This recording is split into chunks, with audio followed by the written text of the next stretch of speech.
the Paracave Podcast, proudly brought to you by Rubbish Removal Kings, The Corner Post, Flash Conveyancing, Parramatta Leagues Club, Wine Barrels Event Hire Sydney, and Wick Coffee, proud sponsors of the Paracave Podcast. We are Flash Conveyancing, your property legal team, and you're listening the Para Cave Podcast. If you are buying or selling property in New South Wales, call us. Call Flash Conveyancing.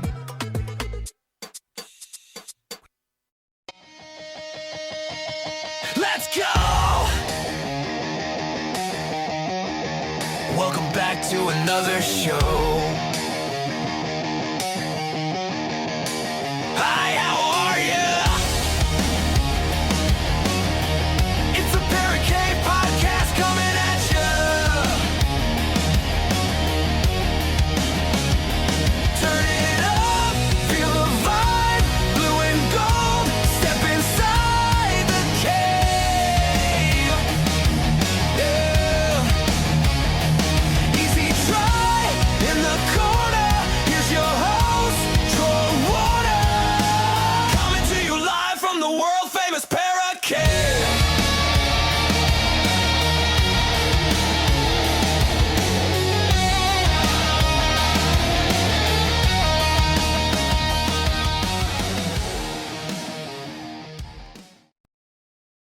Hi, how are ya?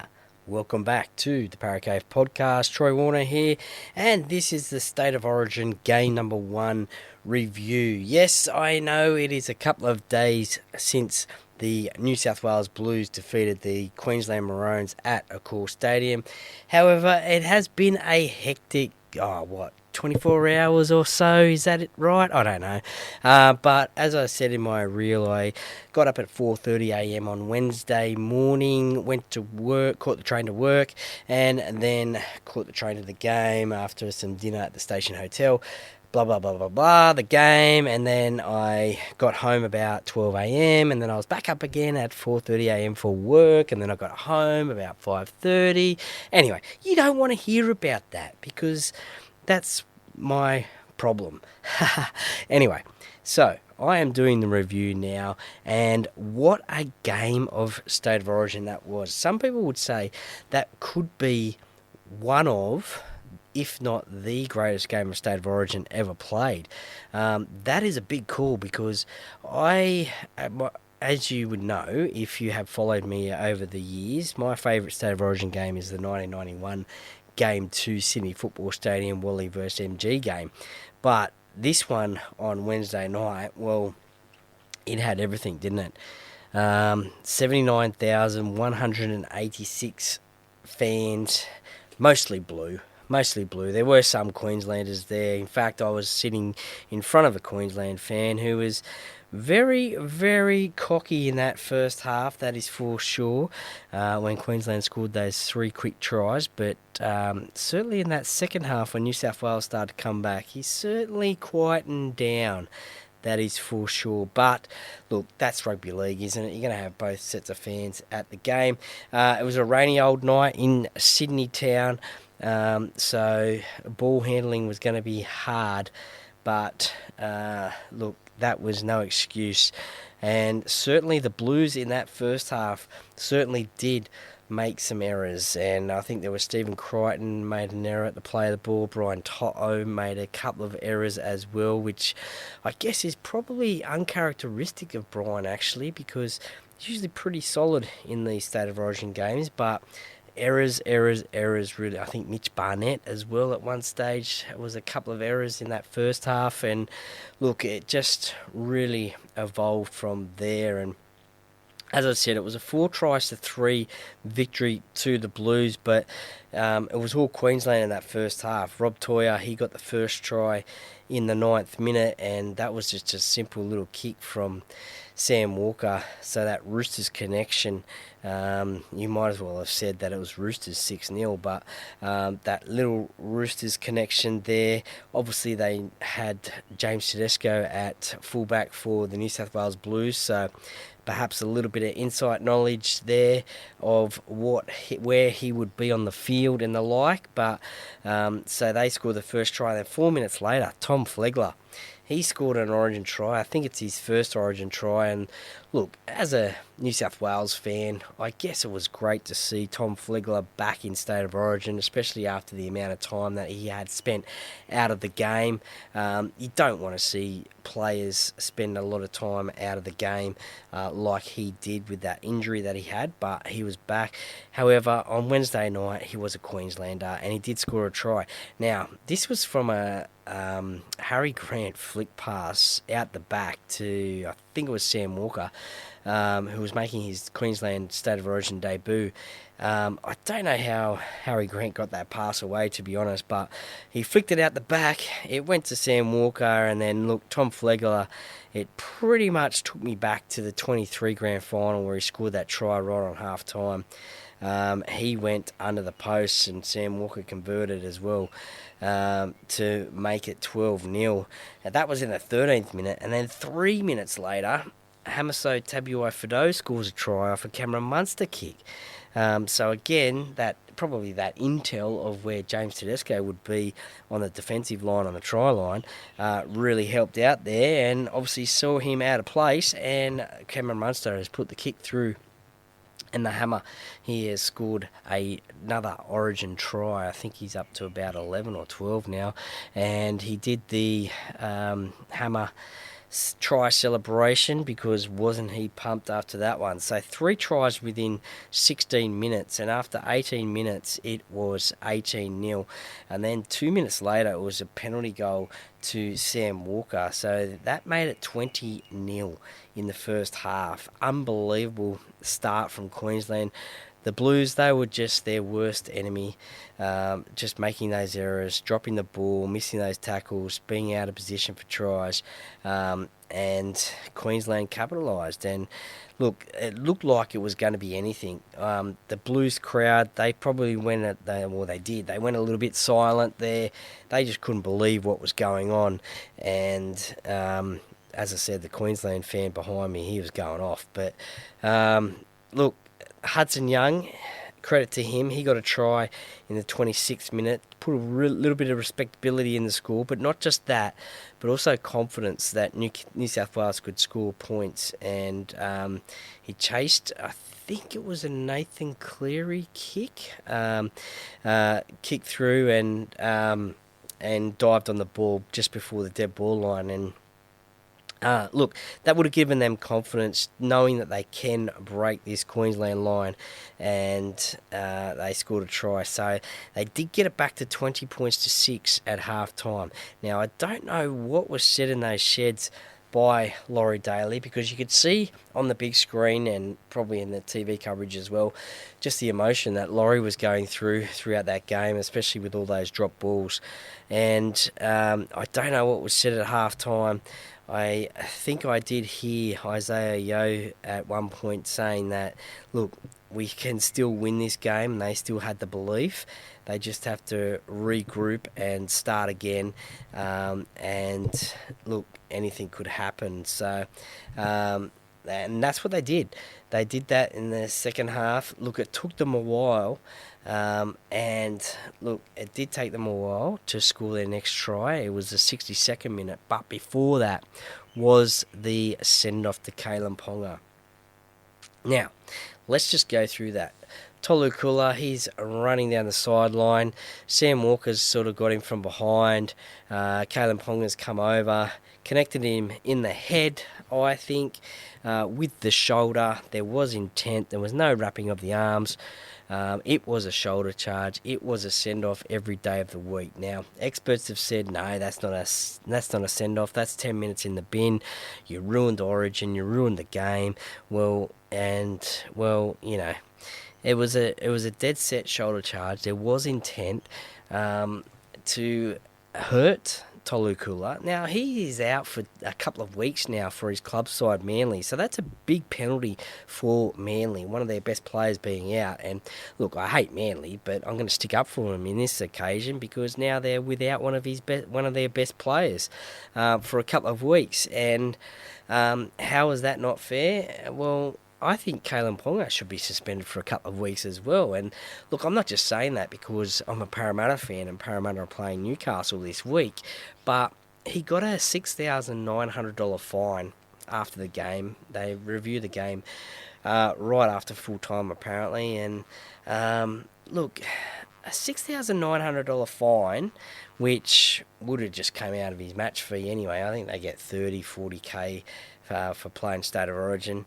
Some say maybe even 50k, but $50,000 that is. So, that's pittance to Kalen Ponga, and especially when he's on like $1.3 million up at Newcastle anyway. And Tolu Kula is out for a couple of weeks because he failed the HIA. And look, it just doesn't sit well with me. And look, people are saying, you need to referee Origin a little bit different. Well, no, you don't need to referee Origin different. Why would you referee Origin different? Shouldn't all games be the same? If you're refereeing club games, first grade games, State of Origin test matches, shouldn't they be all refereed the same? Don't they all play under the same rules? If that's the case, if State of Origin is refereed differently, why can't we allow shoulder charges in the game? Why can't we allow the biff back in the game? Just for State of Origin. That would... it just really upsets me that people say that. And look, they are entitled to their opinion. They can say that if they want to, and that's fine. There's a lot more experts out there than me, but that's just my opinion as a fan. And look, I've had people agree with me on that one. I've had people disagree with me on that one. Did it change the game? Well, look, it did give New South Wales an advantage because they were one player extra. They had one player extra than Queensland. But, who knows? New South Wales still might have won. But, I mean, having one extra player is a massive advantage. And anyway, Kalen tried to dispute that, and he eventually went off. That was the 57th minute. It gave New South Wales confidence that they could probably maybe go on with the job. I think Casey McLean came on at that time for Tolu Kula, which is probably a smart thing to do, and Gigi played all right in his debut game for New South Wales. Off the bench, pretty solid I thought. Took an amazing catch from a kick from Queensland under pressure. It was very athletic and nearly knocked Adam Fibnur-Blake out, I think. But he was right there in the action. He had a great debut, I thought, for New South Wales when he came on. That Kalen Ponga incident, it was a send-off every day of the week. You can come at me if you want. You can say you disagree, whatever. I don't mind. But even if that was a New South Wales player who did that, if that was James Tedesco who did that exact same thing, I would probably say that it was a send-off as well, because you just can't do that. But anyway, that's enough about the shoulder charge. People will talk about it and all the way up until game number 2, where Kalen's probably playing in that game as well. I don't know whether Kula will be playing in that game. That is, I think, 3 weeks away. So he'll be out for a couple of weeks. But he should get picked, I think, anyway. But we'll just have to wait and see about his fitness. Ethan Strange, what a debut from the young Canberra 5'8". Scored a try in the 62nd minute after Kalen Ponga got sent off. And look, before that, I thought he was... before that and even after that, I thought he was New South Wales' best player. Nathan Cleary got the man of the match, and, fair enough. He scored a try, he did the 40-20, he try assist. Also, what else did he do? Did I mention the try? Yeah, he kicked the winning goal as well, and that was a little bit funny right at the end. I'll go through that a bit later, but Nathan Cleary did get the man of the match, but I actually thought Ethan Strange on debut, he sort of really, I guess, look, it's hard to say. He lifted that side as well. He just had, I guess that youth of it and youth experience that he carried into that game. And look, he absolutely gave Cameron Munster a bell ringer of a tackle. Cameron Munster lost the ball, and you could see it on the replay when he was going down. He's just like, oh, fuck. And as if, that was a powerful tackle. And he scored a try, as I mentioned. Stephen Crichton made a break, and it was a pretty smart play by Crichton. Got Ethan Strange into the correct position, and he had to leapfrog the player. I can't remember who was on the ground, but he had to leapfrog him anyway, and then he just sprinted away. He did have a try disallowed for an obstruction. I think that was Keon Kolamatangi. He got in the way of a Queensland defender. I think took him out of the line, and it was ruled an obstruction. So Ethan didn't get his first try. He did do the celebration where he hit the ball up against his forehead, but he did do that one again when he did score that try. So he and made that tackle, and he did have a moment there where I think he was just trying to get a little bit too adventurous. Parramatta, New South Wales were playing the catch-up football, and just he passed the ball off the ground, and it was ruled a penalty to Queensland, which was rightfully so, because you can't just do that, unfortunately. But look, he was just trying to win the game for New South Wales, at least score points. Nathan Cleary scored the try in the 71st minute. That really got the New South Wales fans in the crowd up and going, and the belief that they could potentially win this game. And he did convert the goal as well. So that really got them back in the game. And look, well done to Nathan Cleary. A lot of, I guess you could say, controversy. Well, not controversy, but a lot of talk going into this game one. Especially when Mitchell Moses was ruled out of this game, that this is Nathan Cleary's team. He needs to dominate Origin. And, there was a lot of talk about that. Did he dominate this Origin? Look, people will probably cut me down for saying this, but I don't think he dominated this Origin. If he did, it was certainly he left it to the last 10-15 minutes of the game to do all his stuff. But I don't think he dominated this game, but he certainly did a lot for New South Wales to win this game, I thought.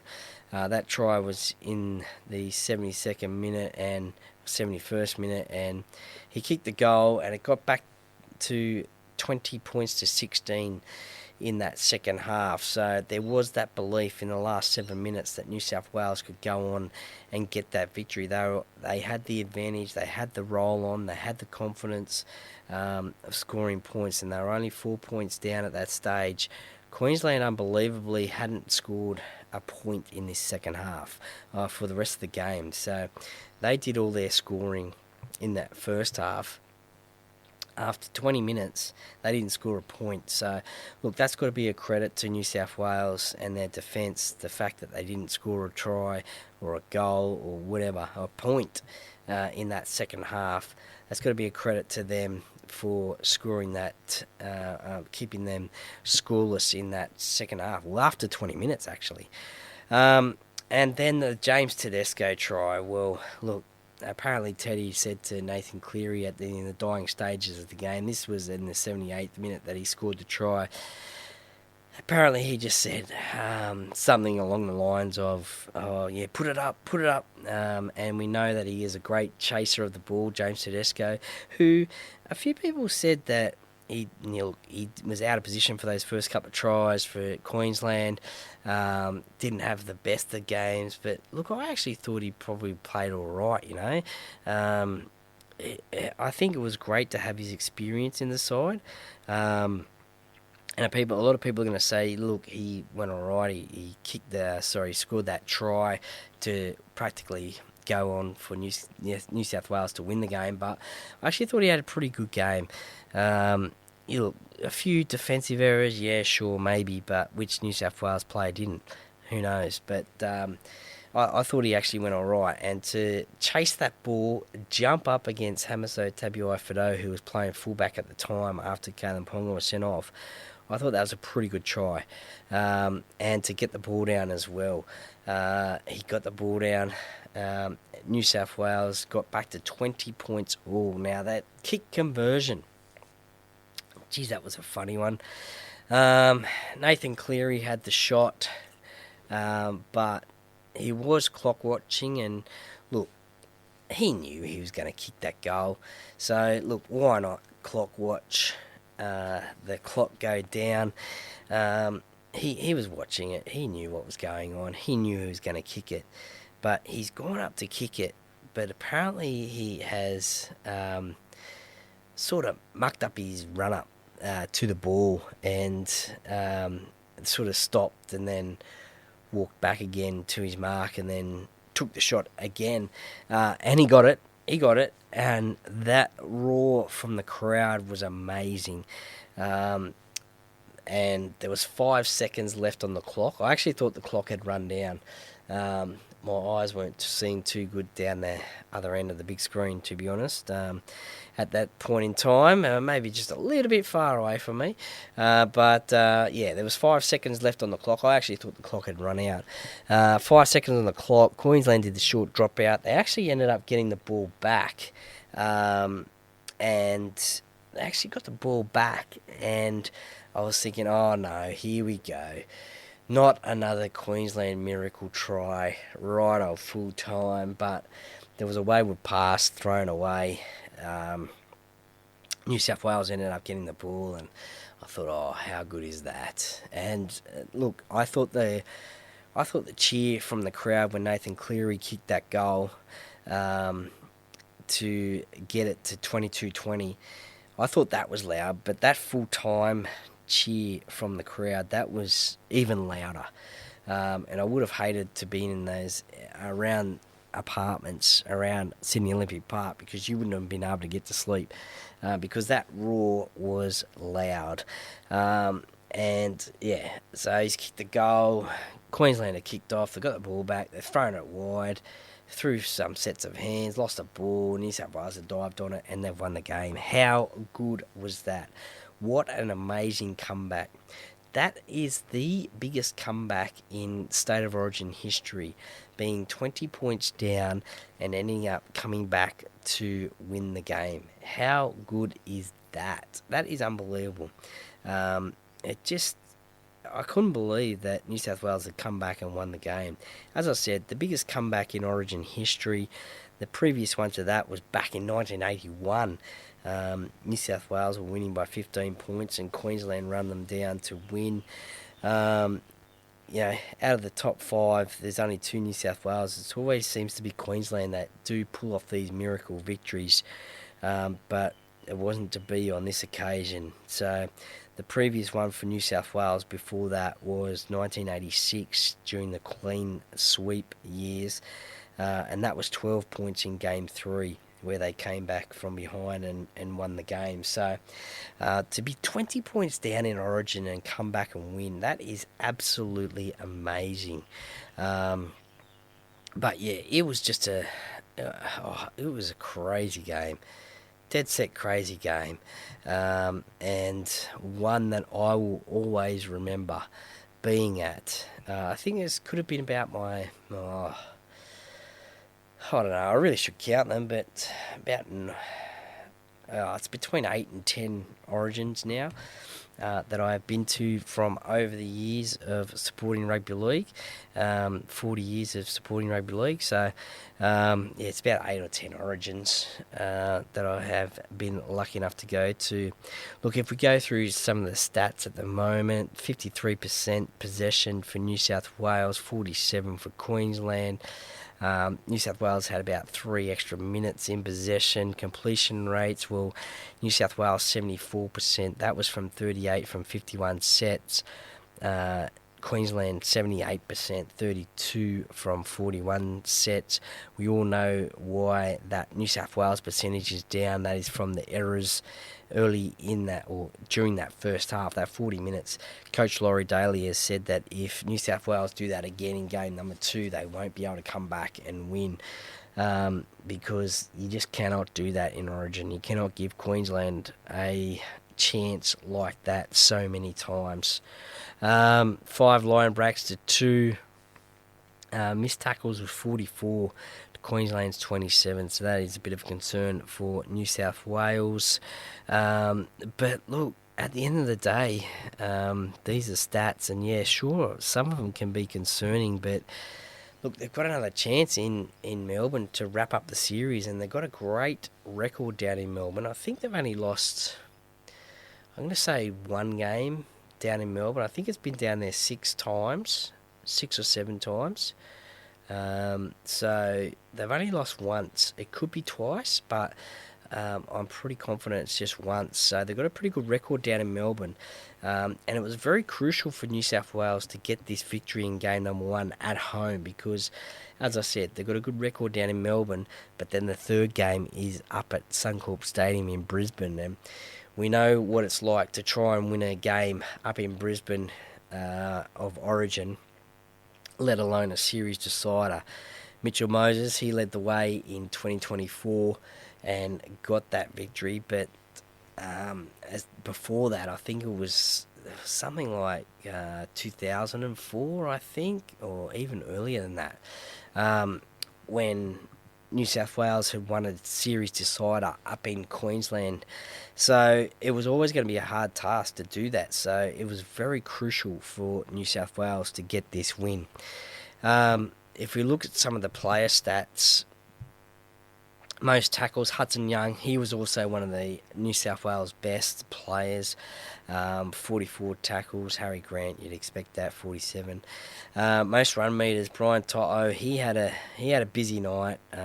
He copped a lot of barrage from the Queensland kickers, and also taking those first hit-ups, as you do as a winger, about 185 metres. Most line breaks, Brian To'o as well. But look, for me, the players for New South Wales were, obviously Nathan Cleary, Ethan Strange, and also probably Hudson Young will probably be my top 3 performers from that Origin game. I also thought Victor Radley went okay as well, 51 minutes in this game, and it was certainly interesting at one stage where he started the game with his headgear on when he played and when he came on the field, and he finished it without. So there was certainly a lot of people in the crowd who were waiting to see Victor come on the field, Victor the Inflictor. And look, he has probably earned a spot for game number 2. Look, speaking of game number 2, I believe that's on the 17th of June down at Melbourne, down at the MCG. So there'll probably be 95,000 there. I don't know if they'll get a sellout of 100,000, but I reckon between that 90 and 100 they might get down there. Melbourne people love their sport, but changes to this side, well, it'll be interesting to see if Tolu Kula is available. There is talk there's a couple of weeks he is out for, so he'll miss a couple of club games for Manly. No fault of his own why he shouldn't be in this side. He probably will get picked. James Tedesco, I think, will hold his spot in the team. Obviously, Nathan Cleary will stay there. Mitchell Moses may be fit by then at a chance. So it'll be interesting to see what the selectors will do, considering Ethan Strange had such a great game. Personally, being a Parramatta fan, I would put Mitchell Moses in because you want your players playing at that highest level. But if that doesn't happen, well, I'm pretty comfortable having Ethan Strange in that number 6 jersey.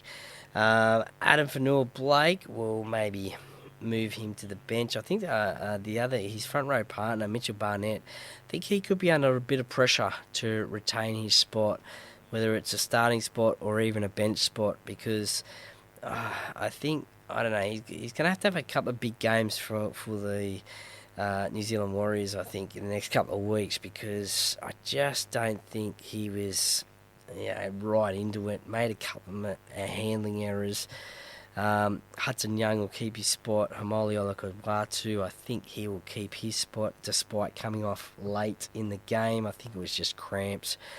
He couldn't walk. The other thing I forgot to mention too during the game was a lot of people were criticising James Tedesco for his pass to Hamoli Olakau'atu out there. I think there was like a 3-on-1, I think, and look, I think people are saying that James Tedesco probably should have ran the ball a lot more before he passed. But look, at the end of the day, yes, it was an error. Parramatta, I keep saying that again. New South Wales were chasing points, and but it wasn't the best pass, and Big Hamoli couldn't take the ball, and then he left the field after that. Due to severe cramps, I think it was. He managed to walk back to the bench. Cameron Murray, well, I think maybe he might start with Isaiah Yeo going into that front row position. Cameron Murray at lock. Jacob Saifidi, well, he wasn't used at all during the game, so he would be quite disappointed in that. I don't think he will retain his position. It must really, really suck being selected for New South Wales and then not play. But I guess that's the difference of this 6-man bench these days, because Matt Burton got a run for 3 minutes, Casey McLean played 23 minutes, Blake Brayley played 31 minutes, Victor Radley played 51 minutes. So I think that's the difference of this 6-man bench. If it was still the 4-man bench, then yeah, obviously he would have got a run, but I don't know if he'll be in this side. Maybe Adam Fanua-Blake will drop out of that front row starting spot and take that spot on the bench. I think Blake Brayley will keep his spot. I think he was pretty strong. Probably what he didn't like was the fact that it was raining, and New South Wales chasing points, so that's probably what he didn't like, but he did a pretty solid job, I thought. So well done to him. So that's probably just about it in terms of the changes, if they're going to be made for New South Wales. It was...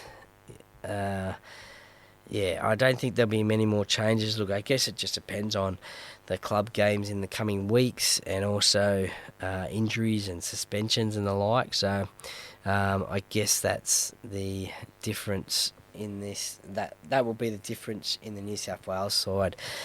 Queensland, don't really want to talk about them anyway. So look, just very, very happy that New South Wales got the victory. They go 1 up in the series.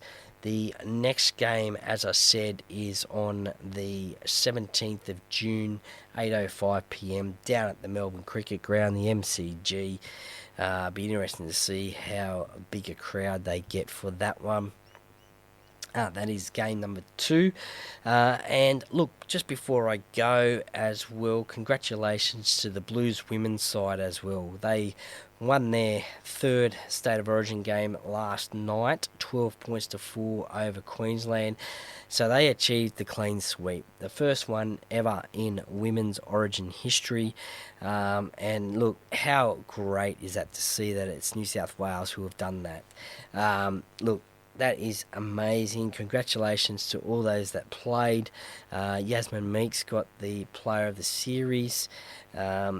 She also obviously got New South Wales Best Player, but it was a great victory. And New South Wales, they go 2 from 2. They win Wednesday, they win Thursday. So let's hope that rolls into Parramatta win on Saturday. That'll be the trifecta. But congratulations to the Blues women's side.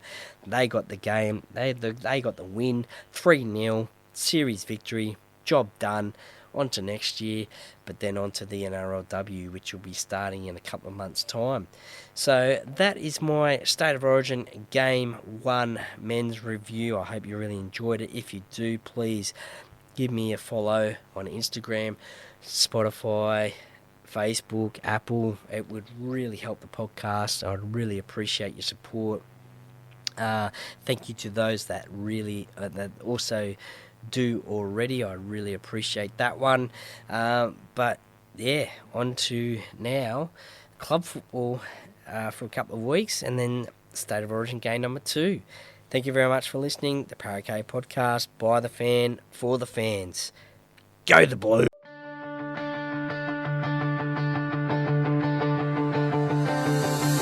Thanks for listening to another